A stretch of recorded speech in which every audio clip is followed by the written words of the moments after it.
In 1972, ROC President Chiang Kai-shek promulgated the National Park Law, establishing 7 national parks in Taiwan. Most were established on land owned by indigenous people. The law, which has triggered numerous disputes, has not been amended in the subsequent 37 years. In 1972, the Taiwan government promulgated the National Park Law to preserve the nation's unique natural scenery, wild flora and fauna, and historic sites, while providing areas for public recreation and scientific research. The lives of many indigenous, however, were greatly affected.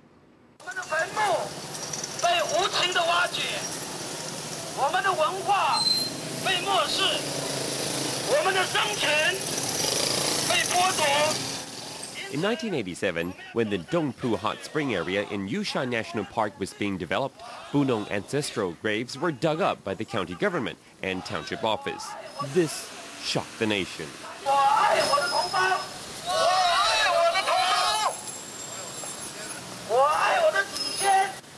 Bunong youngsters carrying coffins headed north to protest.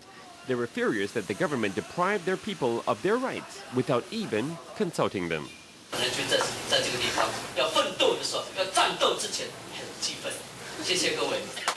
In 1993, the Tao protested government plans to establish a national park on Lanyu, or Orchid Island.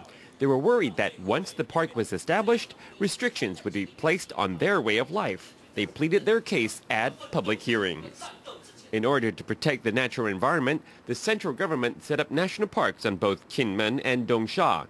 In 1984, the government established Kending National Park on Paiwan lands.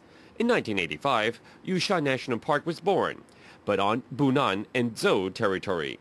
That same year, Yangmingshan National Park was also established, with Taroko National Park following in 1986. In 1992, Shipai National Park was set up on Ataya and Saisita land. Most recently, plans to establish a Macau Chinese Cypress National Park were enacted into law in 2008. The park boundaries span the territories of 4 indigenous groups. This has sparked more debate.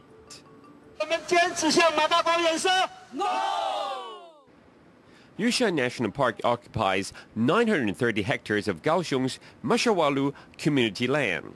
24 years after the park was established, local Bunong are still petitioning to have the land in question rezoned so that it is no longer part of the national park. I sprayed pesticide when I was finished cultivating my crops. Wow, along comes a call from the national park asking me what I have done. Of course, the ground turns yellow when you spray pesticide, but a bunch of national park officials came over and said, I cannot do this, I cannot do that. It is impossible to work now that our land is part of the national park. Article 13 of the National Park Law prohibits burning of vegetation or setting fires to clear the land, hunting animals or catching fish, polluting water or air. Article 14 mandates that permission must be received from the government before building or demolishing public or private structures, roads or bridges, prospecting or exploring for minerals, earth or gravel, and fishing or grazing on the land. 2007, April 12th, more than 100 Truku people gathered at Taroko National Park's office to protest selective handling of cases by the park police. A hunter fell from the Xian Bridge while park police were chasing him. They would not admit it.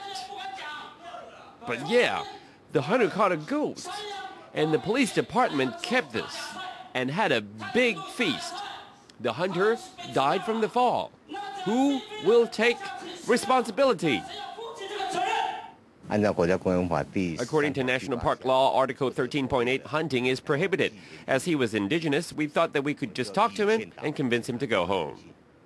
Indigenous people say the National Park Law protects only natural resources and wildlife, while ignoring the needs of people who had long lived on the land. For many years, those affected have protested the law, but they have yet to receive a direct response from the government. TITV Weekly.